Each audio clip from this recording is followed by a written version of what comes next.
Udah muncul ya? Sebentar.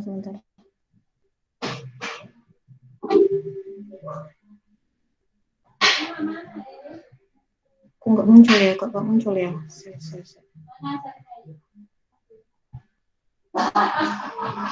Oh ini. Nah ini kelihatan nggak? Kelihatan?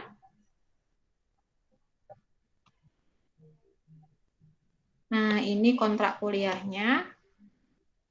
Kontrak kuliahnya hukum PT Hukum dan Regulasi Kelautan. SKS-nya ada 3.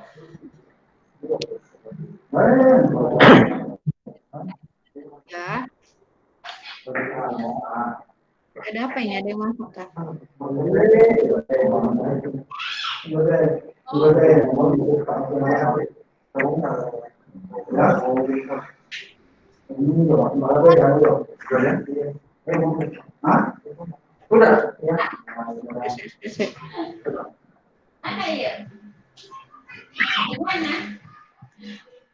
Jadi mahasiswa kalian nanti diharapkan mampu memahami ruang lingkup hukum laut dan menganalisis serta memecahkan persoalan konflik yang berhubungan dengan kelautan secara internasional dengan permasalahan yang berbeda-beda. Jadi hukum laut ini bukan hukum yang ngurusin perikanan atau kelautan Indonesia, bukan, tapi yang lebih khusus diurusin. Tolong di-unmute ya yang lain.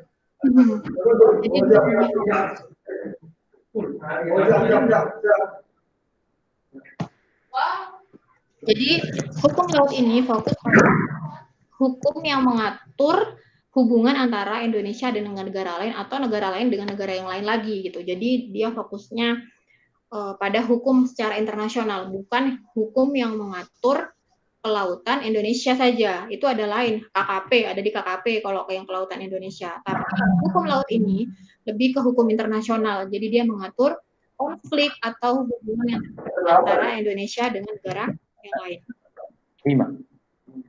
Nah, deskripsinya untuk mata kuliah ini lebih membahas tentang hukum yang mengatur aktivitas manusia di bidang kelautan, terutama terkait dengan batas wilayah dengan negara lain ditinjau dari batasnya, batas wilayahnya yang dimaksud. Capaiannya nantinya, harapannya capaian ini pada akhirnya kalian mampu menganalisis persoalan hukum yang berhubungan dengan wilayah laut Indonesia, terutama yang hubungannya dengan batas wilayah dengan negara lain. Jadi bukan antara Laut Madura dengan misalnya Selat Bali dengan Bali gitu, bukan kayak gitu. Tapi yang paling luar, kayak Indonesia itu paling luar misalnya ada kita di Sumatera itu berhubungan sama Singapura. Nah, hal-hal yang seperti itu yang diatur. Kemudian harapannya juga kalian bisa menguasai konsep secara umum dari hukum laut dan menunjukkan sikap bertanggung jawab dan pemahaman bahwa semua yang dilakukan itu mengandung konsekuensi hukum, baik hukum adat, kebiasaan maupun hukum perundang-undangan. Nah, mungkin Arif di sana banyak belajar juga ya tentang hukum sekarang. Nah, pokok bahasanya selama 1 semester kita akan membahas tentang alasan dan ruang lingkup hukum laut internasional, kemudian sejarah perkembangan hukum laut itu kayak apa sih, terus zona maritim, laut teritorial, zona tambahan, negara kepulauan, ZEE atau yang dikenal dengan zona ekonomi eksklusif, kemudian landas kontinen, laut lepas, perikanan, dan penyelesaian sengketa antara negara yang satu dengan negara yang lain. Ini sumber-sumbernya nanti akan saya share PPT-nya di grup Word dan PPT-nya di Google Classroom. Videonya juga akan saya share nantinya biar kalian bisa melihat ulang apa yang sudah kita bicarakan hari ini. Untuk strategi perkuliahannya, kita pengennya sih idealnya tuh direct atau langsung, tapi dengan kondisi yang seperti ini sekarang tidak memungkinkan sehingga kita bisa melakukan interaksi langsung secara virtual seperti ini. Kemudian ada nanti kalian akan mereview jurnal tentang analisis sengketa. Nanti di akhir. Tugas-tugasnya kuis, biasa soal-soal yang biasanya nambah poin kalau kalian mengerjakan. Kemudian praktek, kita akan menghitung garis pangkal. Jadi di hukum laut ini kita tidak akan banyak berhubungan dengan angka-angka, hanya saja kalian akan bertemu angka-angka tersebut di bab tentang mengukur garis pangkal. Jadi mengukur batas laut. Kemudian mereview jurnal terkait dengan sengketa antara negara yang satu dengan negara lain. Pun mungkin termasuk nanti salah satunya kalian menemukan sengketa antara Indonesia dengan negara lain. Contohnya kayak Ambalat gitu ya, Malaysia, di mana lagi tuh Indonesia pernah ada konflik. Dan mempresentasikan hasil review itu. Untuk bentuk penilaiannya, UTS 30% ini sama seperti biasanya, hanya saja tetap kalian terbantukan dengan keaktifan. Jadi pertanyaan apapun, terus kemudian kalian membantu menjawab pertanyaan, itu akan dapat poin gitu ya. Di luar kuis itu masuk tugas. Kuis, kemudian presentasi itu masuk tugas. Nah, untuk scoring penilaiannya, saya sampaikan tugas akhir dari kalian nanti ya. Tugas akhir dari kalian itu saya minta kalian untuk, bukan proposal, ini keliru ya, bukan proposal penelitian. Bentar. Agak ramai sebentar, ini di rumah saya. Jadi ini kalian mereview jurnal. Mereview jurnal yang di situ intinya ada sengketa antara negara yang satu dengan negara yang lain, terus di situ pemecahan masalahnya kayak apa, solusinya kayak apa gitu. Nah, dari jurnal yang kalian baca, kalau kalian itu hanya mampu menjelaskan dari segi latar belakang masalah atau penyebab terjadinya sengketa, maka nilainya 50-60. Ini tugas kelompok. Kenapa kok saya kasih nilai seperti ini? Karena itu biasanya jurnal-jurnal yang berhubungan dengan sengketa internasional, ini jurnalnya bentuknya bahasa Inggris, bukan bahasa Indonesia. Jadi kadang-kala mungkin membutuhkan pemahaman khusus untuk memahaminya, maka dari itu kita nanti belajar bareng, waktunya nanti di belakang agak lama. Saya nanti kasih contoh bagaimana cara mereview jurnal yang pakai bahasa Inggris. Nah, kalau kalian hanya mampu menjelaskan dari segi latar belakang, oh masalah antara Indonesia dan Ambalat Malaysia ini terjadinya karena seperti ini. Just itu doang, maka nilainya 50-60. Kalau berhasil menjelaskan sampai proses pemecahan masalah yang dilakukan oleh kedua negara tersebut, maka nilainya 61-70. Kalau kalian secara berkelompok bisa menjelaskan sampai tingkatan solusi, itu dapat nilai 71-80. Ini semua ada di jurnal pastinya. Jadi kalian, yang saya maksud di sini, kalian bisa membaca jurnal, menjelaskan apa yang ada di jurnal gitu. Kalau bisa menjelaskan sampai yang itu, nilainya 1. Kalau menjelaskan sekaligus menganalisis keadilan solusi yang disebutkan di jurnal, nambah nilai jadi 90. Dan yang terakhir yang hingga 100 itu nilainya sempurna. Kalau kalian misalnya mereview dari suatu jurnal tertentu, sengketa antara negara A dengan B, Indonesia dengan Australia misalnya yang terkait tumpahan minyak itu ya, itu kan juga suatu masalah internasional. Misalnya kapal dari Australia menumpahkan minyak di laut Australia, tapi tumpahannya itu mengalir ke laut Indonesia misalnya. Nah, itu juga dibahas. Nah, yang dimaksud dengan mengaitkan masalah tersebut dengan sengketa lain, kalian tuh mengaitkan, oh ini pernah juga terjadi, ini juga pernah terjadi di negara mana dengan negara mana gitu. Kalian menyambungkan dengan kisah-kisah dari negara lain. Nah, itu tambahan poin. Karena itu butuh baca kan. Itu yang saya hargain sehingga nilainya bisa maksimal menjadi 100. Seperti itu. Mudah kok untuk mencari nilai untuk hukum laut. Kalian rajin baca aja, mendengarkan, mengerjakan tugas, pasti dapat A lah, saya pastikan. Kalau misalnya kalian nggak sama, copy paste. Kalaupun kalian itu ngerjainnya itu tugas misalnya hari ini saya ngasih tugas, terus jawabannya misalnya sama, jangan sama plek gitu loh. Minimal ada sesuatu yang kalian edit, itu kan menunjukkan bahwa kalian tuh kayak nggak ada usaha kalau sama persis gitu. Jadi ditambahin apa gitu. Ketika kalian proses menambahkan, kalian baca ulang, sudah cocok betul nggak kalimatnya. Itu kan kalian membaca tuh belajar. Jadi jangan sama plek ditulis apa yang punya temennya gitu, jangan seperti itu gitu. Jadi berusaha untuk kreatif. Karena memang kalau masalah hukum ada beberapa hal yang ini apa namanya emang sama gitu jawabannya. Jadi mau nggak mau memang sama. Ada beberapa mungkin kalau misalnya saya nanya tentang pendapat, nah itu jangan disamain. Jadi misalnya saya tanya bagaimana pendapat kalian gitu, misalnya pertanyaannya, jangan disamain. Kecuali tentang pasal gitu ya, pasal itu memang harus sama, yangnya, D-nya itu kan harus sama. Cuman kita nggak akan terlalu banyak membahas mau ngafalin pasal, tapi kita akan membahas tentang secara logika seperti apa sih hukum laut itu mengatur hubungan antara Indonesia atau dengan negara lain atau negara satu dengan negara yang lainnya. Itu yang akan kita bahas. Jadi hari ini kita mau bahas tentang kontrak kuliah sudah selesai ya. Kemudian kita akan membahas tentang ruang lingkup hukum laut internasional, pengenalan hukum laut. Minggu depan kita akan belajar tentang sejarah perkembangan hukum laut. Kemudian kedepannya laut teritorial. Lanjut kemudian 9 sampai 13 November kalian itu UTS. Nah, mengenai ini Bu, nanti luring atau daring, lihat kondisi karena memang kondisinya tidak memungkinkan saat ini. Saya berharap sih kondisinya segera membaik sehingga bisa luring.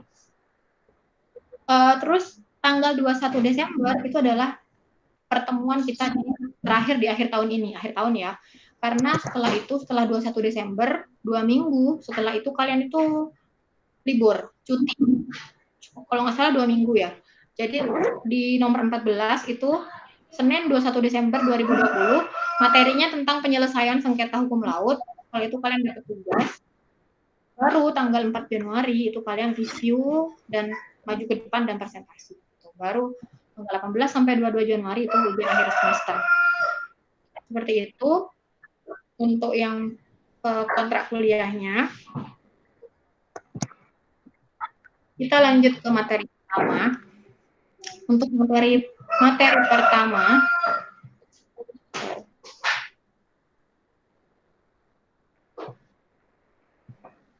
nah untuk materi pertama ini tentang pengenalan hukum laut. Saya cepet-cepetin kalian biar cepet segera go out dari Google gitu ya, biar juga menghemat kuotanya gitu. Bentar. Nah, ini ya langsung ya. Jadi ada tujuan instruksional atau capaian pembelajaran apa sih yang mau diinginkan dari pembahasan materi kali ini. Kemudian asal-muasal hukum laut, definisi dan peranan, geografi, topografi, dan kekayaan alam, pentingnya hukum laut, dan yang terakhir sumber hukum laut. Nah, ini yang mau kita inginkan dari pembelajaran hari ini. Kalian tuh mampu menjelaskan tentang laut ditinjau dari segi geografis, hukum, tahu ruang lingkupnya apa, dan tahu peranan serta manfaat dari laut. Jadi setelah misalnya pulang dari kuliah online, ditanya sama orang tuanya, kamu tadi belajar apa? Nggak tahu gitu ya, jangan sampai seperti itu. Berarti setelah ikut kuliah online, kalian tidur gitu. Makanya kenapa saya bilang videonya nyalain, agar saya bisa tahu bahwa kalian tuh nggak tidur gitu. Bahwa kalian benar-benar menyimak. Nggak ada yang tidur ya, insya Allah ya. Soalnya ini siang, jadi biasanya rawan-rawan ngantuk gitu. Nah, jadi hukum laut ini seperti yang saya sampaikan di awal, jadi dia merupakan salah satu cabang dari hukum internasional. Jadi hukum dunia lah. Nah, kenapa sih harus ada hukum laut gitu? Jadi bukan saja karena 70% atau 140 juta mil persegi, ini mil kurang persegi ya. Ini 140 juta mil persegi dari permukaan bumi itu terdiri atas laut. 70%. Jadi 70% dari bumi kita itu 140 juta mil itu adalah permukaannya bumi terdiri di atas laut. Dan bukan juga kenapa hukum laut itu ada, bukan juga tidak hanya karena laut merupakan jalan raya untuk menghubungkan suatu bangsa dengan bangsa lain.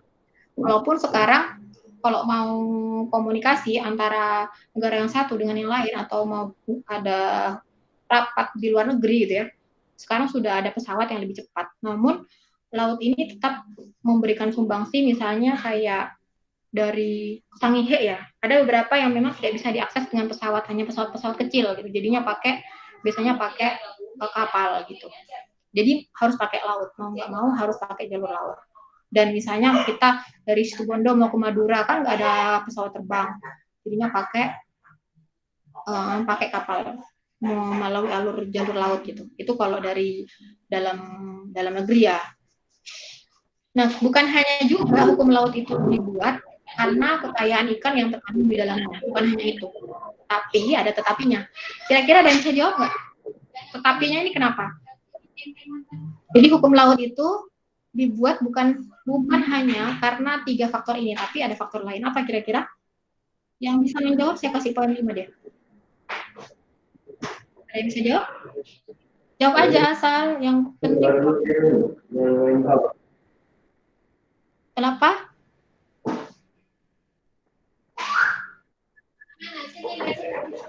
Boleh mau jawab ya?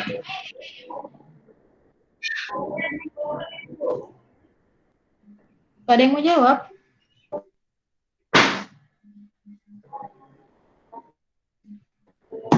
Oh, menyerah ya, oke. Oke, menyerah. Nah ini, karena di dalam dasar laut itu juga terdapat kekayaan mineral yang luar biasa yang ada di dasar. Jadi di situ terdapat mineral ekonomis seperti emas, perak, tembaga yang menjadi incaran atau perburuan gitu ya dari berbagai negara. Itu bisa kalian baca, diklik di link tersebut yang di bawah itu, metalik perburuan masa depan di dasar laut. Gitu. Yang dikejar jadi bukan hanya kalau Cina banyak kan ikan gitu ya, tapi juga ada emas, perak, tembaga, timbal dan logam-logam lainnya yang nilainya berekonomi tinggi, ekonomisnya tinggi gitu. Itu yang juga dikejar. Karena itu agar tidak semua negara itu mengklaim bahwa itu haknya mereka, kekuasaannya mereka, maka dari itu dibuatlah hukum laut. Hukum laut yang mengatur siapa sih yang berhak untuk mengakses ini atau yang berhak atas wilayah ini. Nah, ini. Jadi dengan hukum laut ada 3 hal yang bisa kita dapatkan. Bisa menentukan sampai sejauh mana sih kekuasaan suatu negara. Ada yang bisa di-mute nggak yang lain? Orangnya berisik. Nah, jadi dengan siapa ya yang belum di-unmute ya? Nah, jadi dengan hukum laut menentukan sampai berapa jauh kekuasaan suatu negara terhadap laut yang menggenangi pantainya. Arif ya? Arif bisa di-unmute ya, Arif? Speakernya dimatikan dulu sebentar. Bisa, Bu. Apa, Bu? Speakernya dimatiin dulu sebentar ya. Nah, jadi dengan hukum laut yang kedua, kita bisa tahu nggak dimatiin. Sampai sejauh mana negara-negara pantai dapat mengambil kekayaan yang terdapat di dasar laut dan laut di atasnya. Yang di dasar laut itu yang tadi, yang logam-logam itu emas, perak, tembaga. Sedangkan laut di atasnya itu ikan dan segala ekosistem dan kekayaan yang ada di situ, di atas itu. Kemudian juga mengatur eksploitasi daerah mana sih yang daerah di dasar laut yang telah dinyatakan sebagai warisan bersama umat manusia. Jadi yang diklaim, oh ini punya kita, sudah peninggalan nenek moyang umat manusia nih, kita berhak semua mengakses, gitu. Ada beberapa titik. Nah, ini dia yang saya maksud untuk mengetahui seberapa jauh sih wilayah kekuasaan gitu ya. Nah, coba kita lihat peta ini, peta negara ASEAN. Peta negara ASEAN. Nah, saya pernah menyampaikan kan ke kalian, misalnya ada suatu reklamasi ya. Kalau reklamasi ya. Jadi misalnya ada penambahan daratan baru di bagian sini, di wilayah sini ya, di utara di utara Situbondo misalnya. Ada penambahan daratan baru misalnya di Timbun misalnya, maka ini tidak akan terlalu berpengaruh terhadap batas wilayah Indonesia dan negara lain. Karena di utara Situbondo ini masih ada Madura, masih ada Kalimantan. Masih ada negara Indonesia, bukan batas luar, batas di dalam. Arif, tolong di-unmute ya, Arif. Terus speakernya.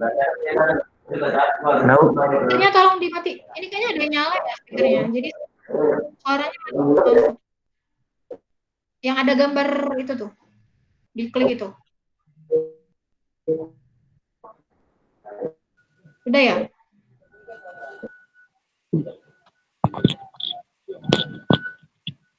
Di-unmute aja, suaranya masuk soalnya. Nah, terus, kalau batas luar, Batas luar itu di sini, batas luar itu misalnya nih antara Singapura dan Indonesia.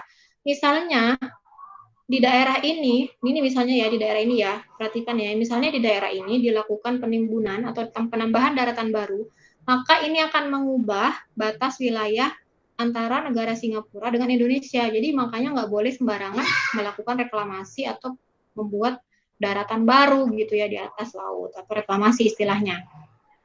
Kalau masih di sini-sini sih nggak masalah. Pokoknya dengan catatan reklamasi itu memperhatikan ekosistem laut. Jangan sampai ekosistem laut itu terganggu dengan adanya reklamasi.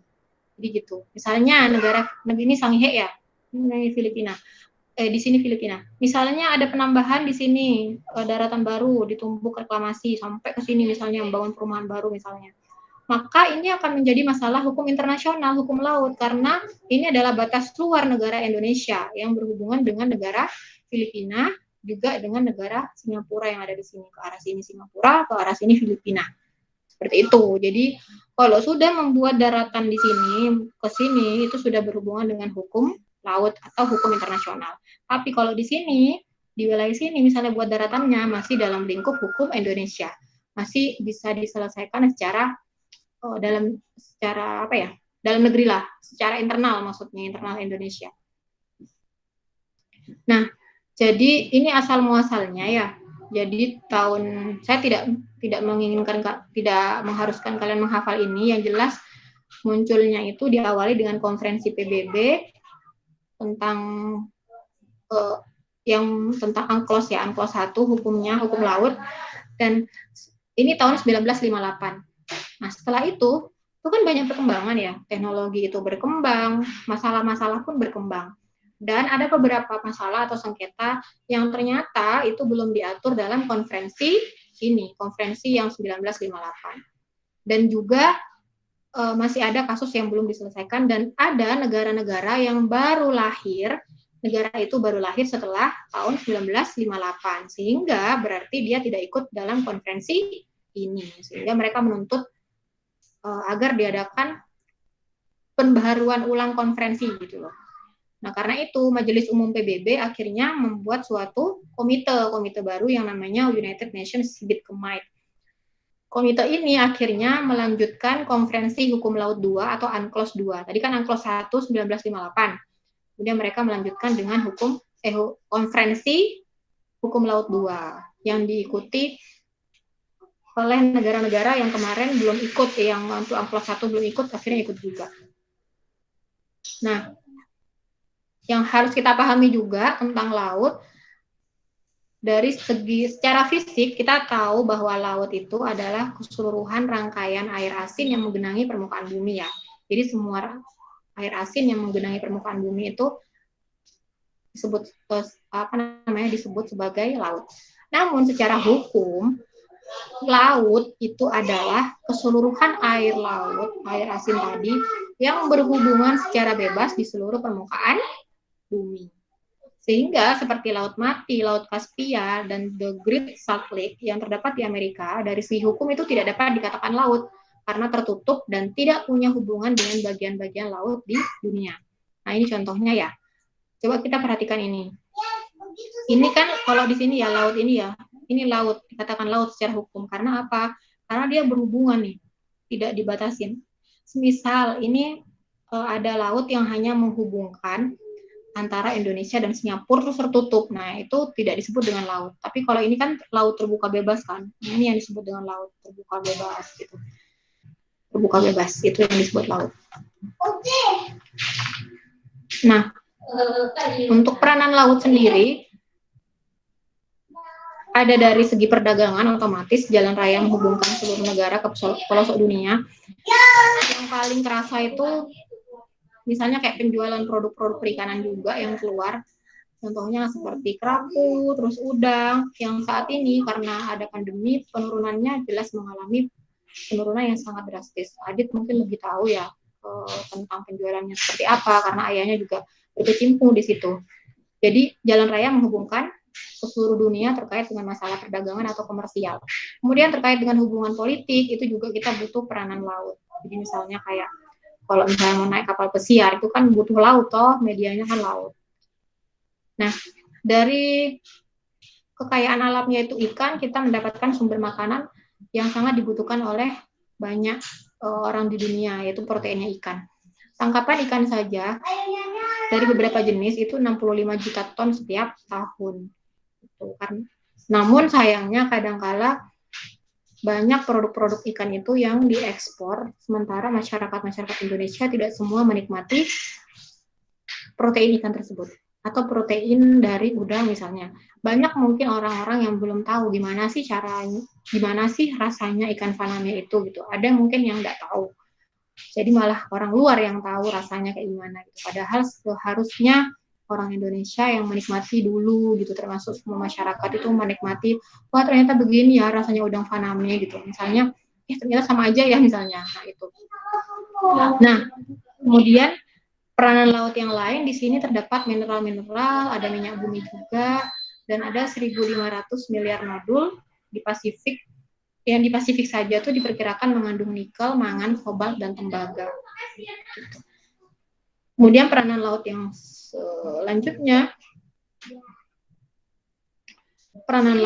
selanjutnya adalah digunakan untuk bahan riset atau penelitian. Karena 2/3 dari permukaan bumi itu adalah laut.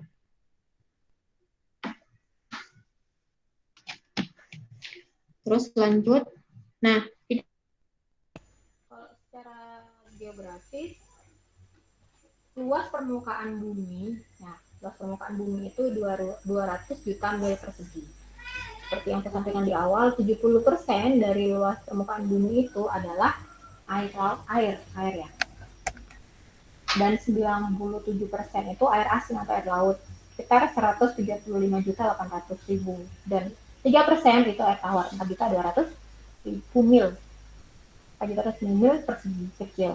Dan dari laut asin air asin yang senilai 97% ini atau 135.800.000 mil persegi ini, lautan-lautan besar seperti lautan Pasifik ini jumlahnya 63 juta sekian mil persegi, lautan Atlantik 31 juta sekian mil persegi, lautan Arktik 5.427 mil persegi, laut Mediterania 967.000 mil persegi, dan laut-laut di dunia yang lain yang cukup besar.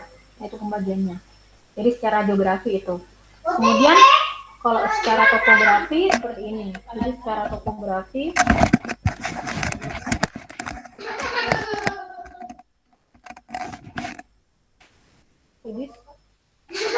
jadi secara topografi kalau secara topografi ini berdasarkan ketinggian ya. Berdasarkan ketinggian ada dataran kontinen atau continental shelf yang kedalamannya itu kira-kira 200 meter, lereng kontinen di bawahnya 200 sampai 2000 meter, kaki kontinen itu 2000 sampai 3000 meter, baru abyssal plain dengan kedalaman lebih dari 3000 meter. Nah ini gambarnya. Ini yang tadi atas ya, continental shelf, terus kaki ini lereng, terus baru ini kakinya, continental rise, terus ini abyssal plain. Terus ini yang paling gitu kan. Nah, ini kekayaan alamnya ya untuk masing-masing kontinen. Ini kontinen yang paling atas ini, di sini kandungannya dia itu minyak, gas bumi, sulfur, batu bara, intan, dan lain-lain. Oke. Kemudian untuk yang kaki, lereng, untuk yang lereng slope, continental slope, lereng kontinen kandungannya itu fosfor, sedangkan kaki kontinen itu kandungan, dan abyssal plain kandungannya nodul yang terdiri di atas kira-kira 25% mangan, 15% besi, kobalt, nikel, dan koper. Itu kandungannya. Jadi karena luar biasa sekali maka harus diatur. Nah, terkait dengan hukum laut, apa aja sih sebenarnya yang jadi ruang lingkup dari hukum laut ini? Apa aja sih yang menjadi permasalahan yang diatur di hukum laut? Jadi permasalahan terkait dengan kapal antar negara ya, yang berlayar di antar negara yang satu melewati laut negara lain gitu. Itu kapal, kemudian asuransi kapalnya, pengawasan migrasinya, SDM-nya, transportasi laut, dan karantina. Perikanan juga, nanti akan kita bahas. Terus kemudian pencegahan polusi laut itu juga, dan bea cukai dan lain-lain. Itu juga dibahas. menjadi pembahasan dari pengacara-pengacara yang berkecimpung di hukum laut internasional. Itu pembahasannya ini mengawasi menangani kasus-kasus yang berhubungan dengan hal-hal yang seperti ini tadi gitu. Nah, kalau ini sumber hukum laut seperti yang tadi saya sampaikan di awal. Jadi sebenarnya hukum itu kan bermula awalnya sebelum tahun 1958. Kayak terjadi sengketa antara beberapa negara gitu ya, terkait dengan lautnya misalnya, itu diselesaikan secara hukum kebiasaan. Jadi hukum kebiasaan itu kan lahir dari perbuatan yang sama yang dilakukan secara terus-menerus atas dasar kesamaan kebutuhan di laut sepanjang zaman. Kita coba di Indonesia itu kan banyak hukum lah ya. Ada hukum adat, ada hukum kebiasaan contohnya. Contohnya gini hukum kebiasaan. Misalnya kalian itu naik motor mau ke rumah, misalnya mau ke kosannya Lukman. Sebelum ke kosannya Lukman itu kan ada rumah lagi, misalnya ada rumah.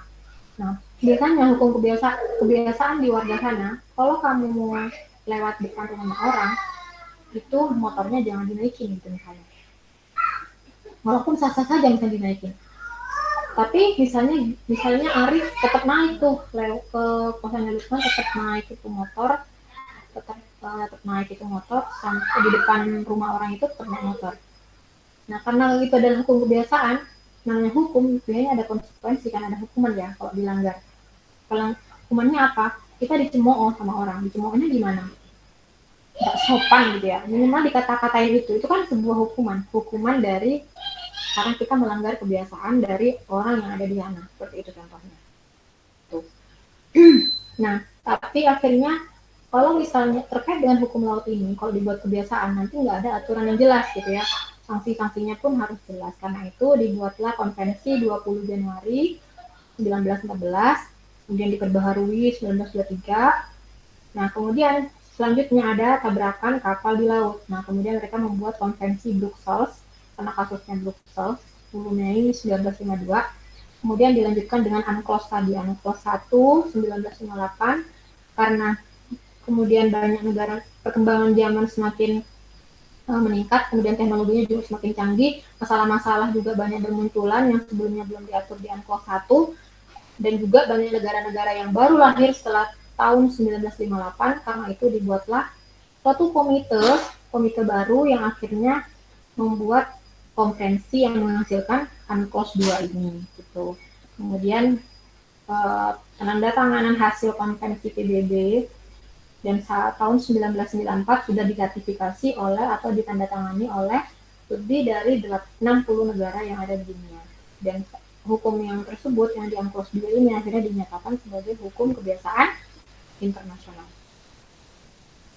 Nah, gitu. Nah, ini ya. Jadi sudah, ini yang mau saya sampaikan, pengenalan tentang hukum laut. Semoga ada gambaran, ternyata hukum laut membahas itu ya. Kenapa kalau hukum laut itu penting, ternyata tujuannya itu ya, gitu ya. Biar nggak rebutan kekayaan laut. Gitu. Dibuat hukum aja, sudah seperti itu, apalagi tidak dibuat hukum gitu ya, tidak ada yang mengatur gitu. Hukum itu dibuat untuk mengatur kehidupan manusia agar lebih tertata gitu ya, agar lebih adil gitu ya, agar lebih adil gitu. Tujuannya dibuat hukum agar keadilan itu bisa merata pada seluruh masyarakat, kepada seluruh negara yang ada di dunia. Nah, ini adalah tugas pertamanya, gampang kok ya, agar kalian memahami secara istilah terlebih dahulu. Silahkan dikerjakan dan dikumpulkan di Google Classroom. Bisa tulis tangan nggak apa-apa, nanti difoto, tapi tetap diupload di Google Classroom. Kalau misalnya mau diketik di Google Classroom juga boleh, bisa sesuai dengan kalian itu sukanya atau enggaknya pakai apa. Saya tuh suka tulis di buku, kemudian saya foto, saya kirim di Google Classroom, silakan. Pertanyaannya apa? Pertanyaannya yang pertama, apa yang dimaksud dengan coastal state, internal waters, archipelagic state, archipelagic waters, dan territorial sea menurut UNCLOS? Ini bisa dicari di sumber di internet juga ada tentang UNCLOS. Atau kalian cari coastal state, pengertian coastal state gitu. Jadi biar kalian belajar. Ini bisa dicari dimanapun. Kenapa saya kasih tugas seperti ini? Biar kalian tuh baca. Kemudian yang kedua, pertanyaan yang kedua hanya 2 soal. Dalam sengketa Ambalak dan Malaysia menyatakan bahwa dirinya sebagai negara kepulauan atau archipelagic state. Tetapi ditinjau dari segi geografis, Malaysia itu adalah negara pantai atau coastal state. Apakah perbedaan antara coastal state dan archipelagic state? Jelaskan. Ya, nanti saya kirim materi ini, PPT ini ke dalam Google Classroom, bisa dibaca-baca ulang, kemudian rekamannya nanti saya upload di channel YouTube secara private yang hanya kalian yang bisa ngeklik atau melihat lagi materi yang sudah kita sharing, yang sudah saya sharing pada siang hari ini. Silakan kalau misalnya ada yang mau ditanya. Itu dikumpulkan kapan Bu tugasnya itu? Dikumpulkannya sebelum pertemuan berikutnya maksimal. Oh jadi Senin lagi? Sebelum. Ya maksudnya sebelum Senin gitu Bu? Sebelum Senin. Masih lama kan? Lumayan Bu. Tapi kalau kalian ngerjakannya nanti sebelum pertemuan, kalian masih ada tugas lain. Akhirnya bilangnya, tugasnya banyak. Padahal tugasnya udah lama. Iya, tugasnya numpuk Bu. Kalau nggak dikerjakan. Belum. Makanya karena sekarang sudah dikasih tugas itu, dicari aja sekarang. Coastal state. Selesai kan sudah ada pikiran kamu buat kerjaan. Iya. Oh terus tadi ada yang lupa saya sampaikan. Ada tadi kata-kata nodul. Kalian tahu nggak arti nodul itu?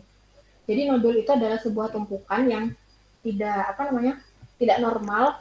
Jadi bisa diakibatkan karena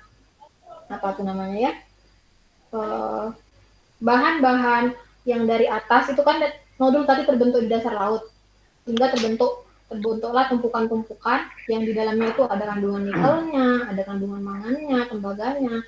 Nah itu bisa jadi dari aktivitas manusia, entah itu dari misalnya kayak pipa-pipa atau misalnya kayak aktivitas manusia yang di atas ketika itu mengalami sebuah proses pelapukan misalnya kena air, kan jatuhnya mesti ke bawah tuh. Nah itu muncullah nodul-nodul pada akhirnya, tumpukan-tumpukan di dasar laut. Gitu, seperti itu. Tugasnya gampang loh ini. Paling kita abis ini sudah upload.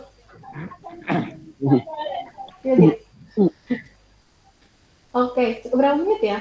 Ini kita belum selesai, belum berhenti rekam. Yang saya gimana Bu? Yang apa ya, Arif?